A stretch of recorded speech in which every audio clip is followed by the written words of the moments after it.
Okay, so it's time to EQ some things. Now what does that mean? Well, EQ is to do with changing the timbre or the tone color, the quality of a sound by boosting or cutting certain frequencies. So let's have a look at the kick. Just the kick. What would happen if I were to boost the sub of the kick? Ouch. Not so good.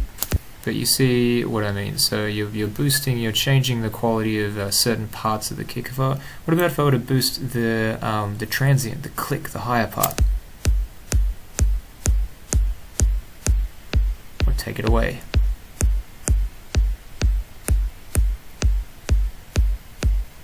So EQ is changing the tone color or the timbre of a sound, so it fits better in your mix basically, because there is no way that you're going to just randomly grab some sounds and that they're all going to work together. It just doesn't happen like that. And this is one of the hardest things about producing, and it takes a really long time to get the hang of. And there's no easy fix. It's just listening and trial and error and hundreds of hours of playing with certain sounds and trying to make them fit together. So we're going to try that now. So the kick, we are going to leave as is, because it's a pretty good kick. Sounds good to me. It's got a nice transient, because a nice weight to the bottom of it. I don't think I need to change it at all. It's great. To be honest, if you don't like your kick, just go and find a different sample rather than toying around with changing, I mean, you see like tutorials of people online being like, oh, you gotta do like a slightly little bump here, and then you gotta take out this. No, just find a kick that you like, and then just put it to -6 dB. When you've been producing for years, and sure, okay, do that kind of stuff. Or like if you've got some professional studio monitor speakers, and maybe you've got an audio engineering degree and that kind of stuff. Okay, great, go for it. Or you could just write a track and then send it to a mastering audio engineer, which is generally what happens anyway, and then they do that stuff because they haven't heard the track 7,000 times, unlike you, who's been there from the start, and you've got the sounds so well ingrained in your head that you don't know what sounds, because you know the song so well. It's hard to make decisions about little things like that. So anyway, that's my thoughts on it. But there are definitely things that you should do to help out the mix of your track, so that you don't have sounds playing in the same frequency. So number one is sidechain, which is pretty useful for the kick and the bass, and it's also useful for the melody. But another thing that we can do is use an auto filter to get rid of some of the lows here, because really anything that's playing down here isn't really that important, especially when you compare it to, say, this. So what we can do, rather than choosing to have this sound,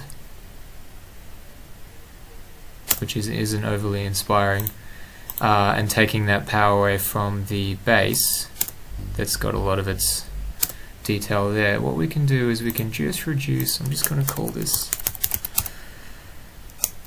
melody, and then copy that to there. What we can do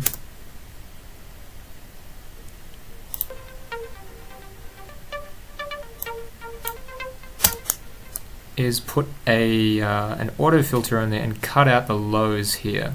So we don't want to affect the overall character of the melody, because if you do this too much, like so, it makes the melody sound like tinny and not so full and not interesting.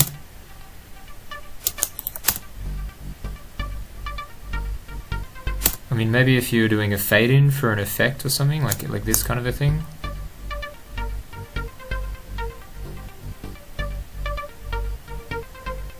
you know, then maybe you would do that. But really, if we're just creating loops here essentially. You do that stuff in the arrangement phase. I don't really think the character of the lead has changed that much, and we've made room for the bass to speak more, so that's kind of cool.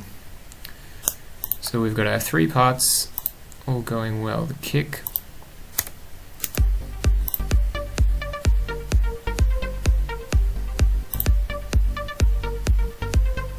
if we really wanted to, maybe we could make way for this melody. I'm gonna put an EQ8 on it. It's got most of its information here. And if we have a look at the bass also has a little bit of stuff happening around here. So what we can do is listen in the melody for where the main part is, okay?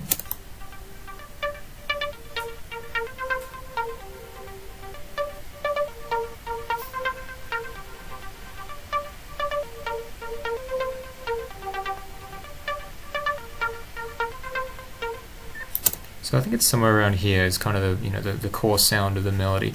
So what we can do now that we've moved this to where the core part of the melody is we can copy, or we'll just drag it over to the bass, and then get rid of the one that I put there before. And so now we're boosting the bass, and it's getting even more in the way of the melody. We don't want that at all. We're going to do the opposite. So now that we've found where the melody is occupying, I'm going to go to the gain. And then, because we've already got the 3 selected, I'm going to arrow down, and it's just going to get out of the way just a little bit.